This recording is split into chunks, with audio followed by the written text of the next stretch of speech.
Hello, welcome back to Where the Red Fern Grows. We're going into chapter 6, where we get to find out the dog's names and how his family reacts to Billy essentially running away for a couple days without a note or anything.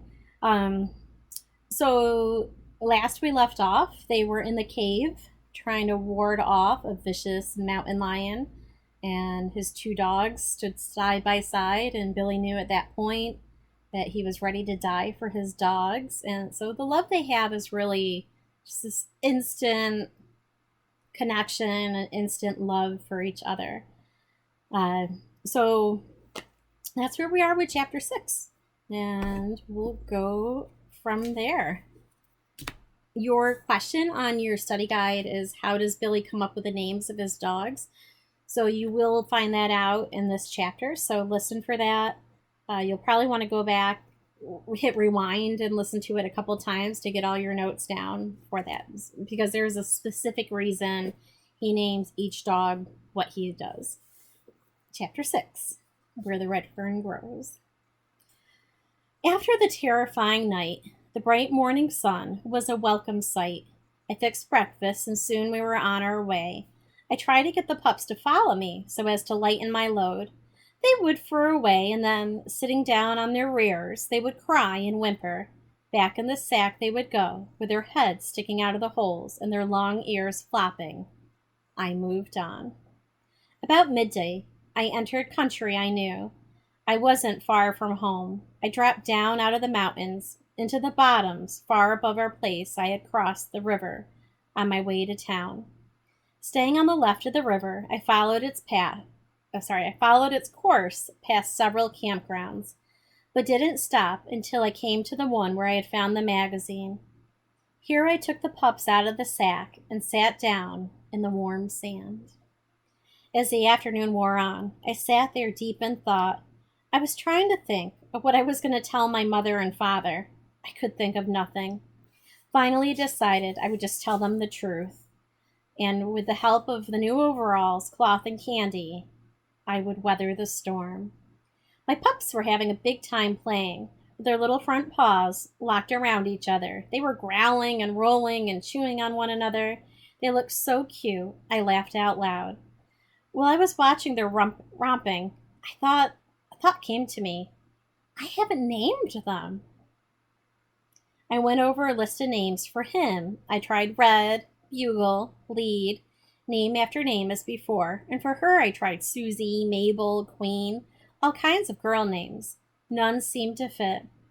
Still mumbling names over and over, I glanced up. There, carved in the white bark of a sycamore tree, was a large heart. In the center of the heart were the names Dan and Anne. The name Dan was a little larger than Anne. It was wide and bold. The scars stood out more.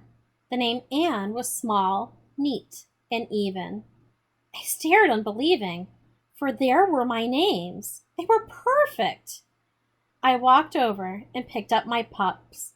Looking at him, I said, "Your name is Dan. I'll call you Old Dan." Looking at her, I said, "Your name, little girl, is Anne.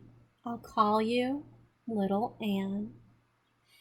It was then I realized it was all too perfect. Here in this fisherman's camp, I had found the magazine and the ad. I looked over at the old sycamore log. There I had asked God to help me get 2 hound pups. There were the pups, rolling and playing in the warm sand. I thought of the old Casey baking powder can and the fishermen, how freely they had given their nickels and dimes. I looked up again to the names that were carved in the tree. Yes, it was all there, like a large puzzle. Piece by piece, each fit perfectly until the puzzle was complete. It could not have happened without the help of an unseen power. I stayed at the campground until dark. I knew I had to go home, but I put it off as long as I could. The crying of my pups telling me they were hungry made up my mind for me. I knew the time had come for me to face my mother and father. I sacked up my dogs and waded the river. As I came out of the bottoms, I could see the lamplight glow from the window of our home. One of the small yellow squares darkened for an instant. Someone had walked across the floor. I wondered who it was. I heard Daisy, our milk cow, moo.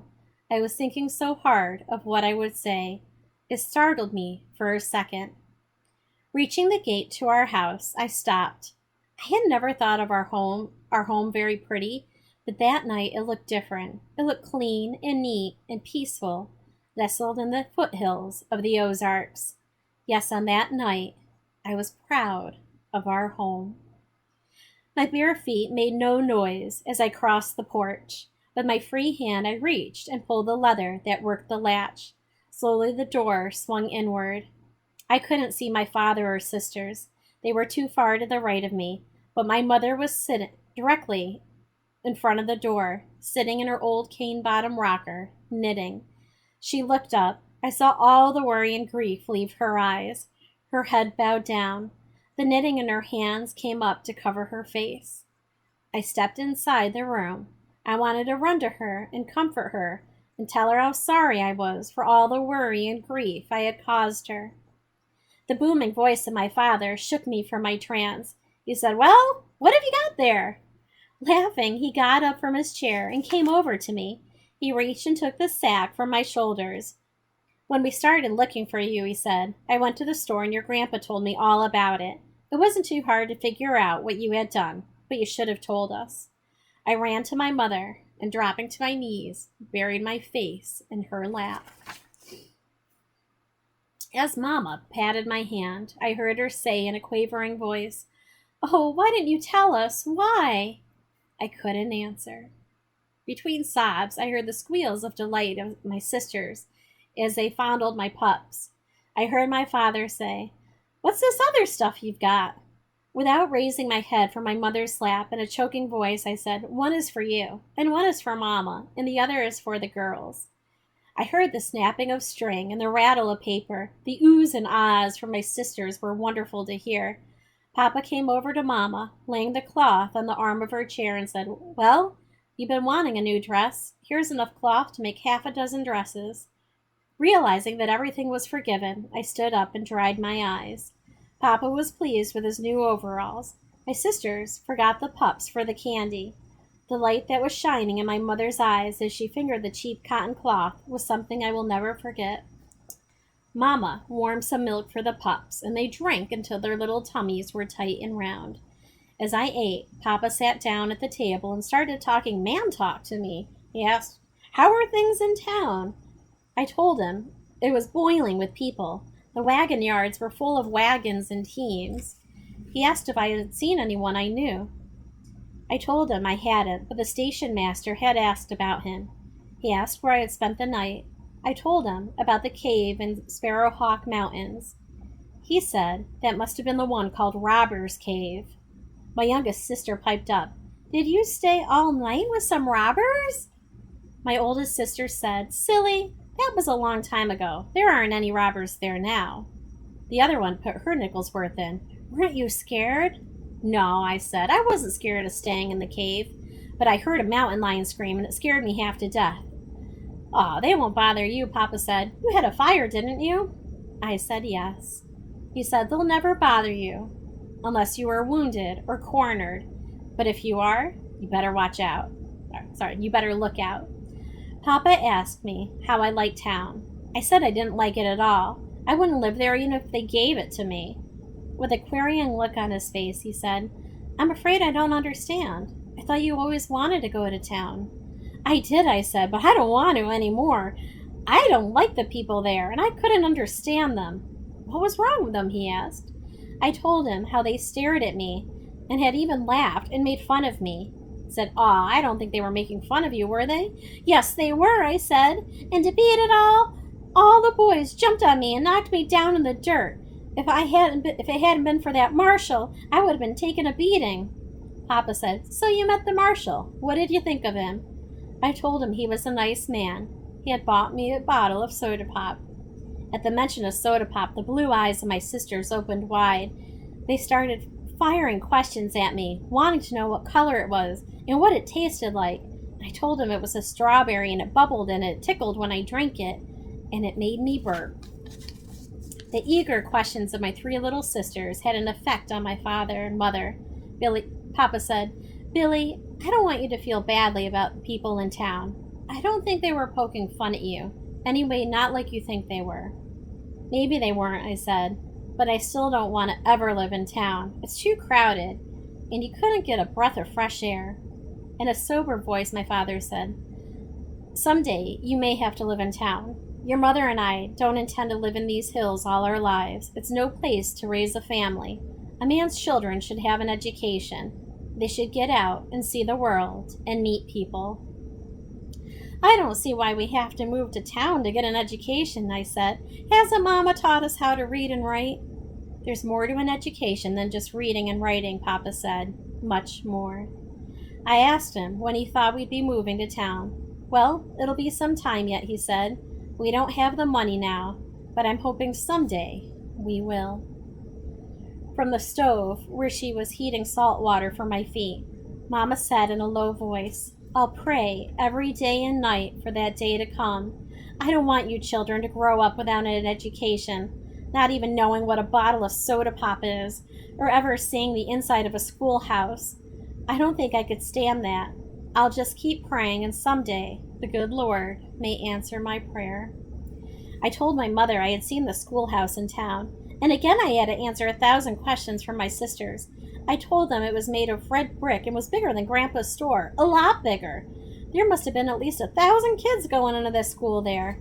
I told them about the teeter-totters and the swings made out of log chains, the funny-looking pipe that ran up the side of the building, and how I had climbed up it and slid out like the other kids.